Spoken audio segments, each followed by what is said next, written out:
क्या मेरा मन मेरे कंट्रोल में है? आज मान लो माता पिता हैं, हम सोचते हैं कि हमारा मन हमारे कंट्रोल में है, हम जैसा चलाना चाहें वैसे चल सकता है।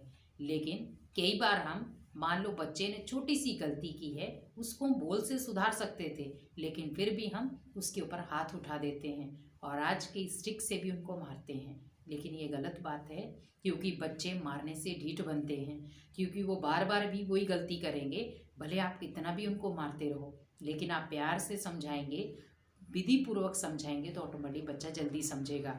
लेकिन जब हम उसके ऊपर हाथ उठाते हैं तो हाथ उठाने के साथ साथ आपका एक कार्मिक अकाउंट जमा हो जाता है, क्योंकि वो सीधा सीधा इस समय बच्चा किसी ना किसी रूप से आपका वो घर में सदस्य बन के रहा है, क्योंकि पिछले जन्म में आपका संबंध उसके साथ कुछ और था, लेकिन वो इस संबंध में आपका बच्चा बना है।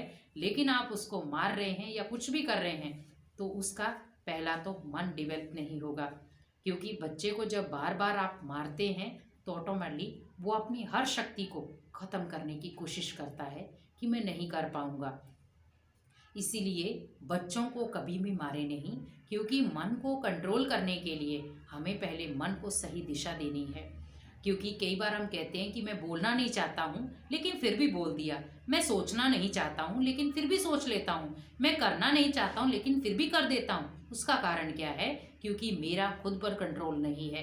तो जब मेरा खुद पर कंट्रोल नहीं है तो मैं दूसरे पर कंट्रोल कैसे कर सकता हूँ?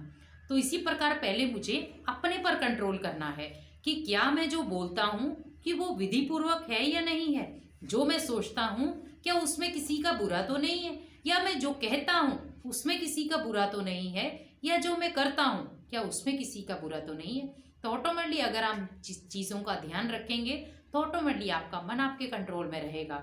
जैसे कई बार आप किसी गाड़ी को चलाते हैं और गाड़ी के ब्रेक फेल हो जाते हैं, तो गाड़ी के जब ब्रेक फेल हो जाते हैं तो हम सीधा सीधा एक ही अनुमान लगाते हैं कि अभी एक्सीडेंट होना संभव है। तो इसी प्रकार सोचिए कि जब मन आपके कंट्रोल में नहीं है तो वो भी एक ब्रेक फेल ही है।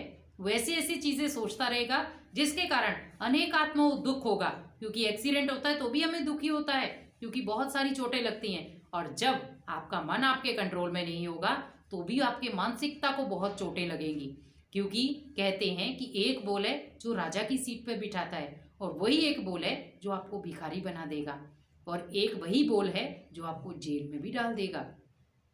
तो हमें वही बोल बोलना है जो आपके मन के कंट्रोल में हो। इसीलिए मन को कंट्रोल में रखें, मन को कंट्रोलिंग पावर दे कि हे मन, जो मैं करना चाहता हूँ क्या उसमें सभी का भला है, जो मैं सोचना चाहता हूँ क्या उसमें सभी का भला है, या जो मैं कहना चाहता हूँ क्या उसमें सभी का भला है। तो ऑटोमेटिक जब भला होगा तो ऑटोमेटिक किसी का भी बुरा नहीं कर पाएंगे और आपका मन आपके ही कंट्रोल में रहेगा।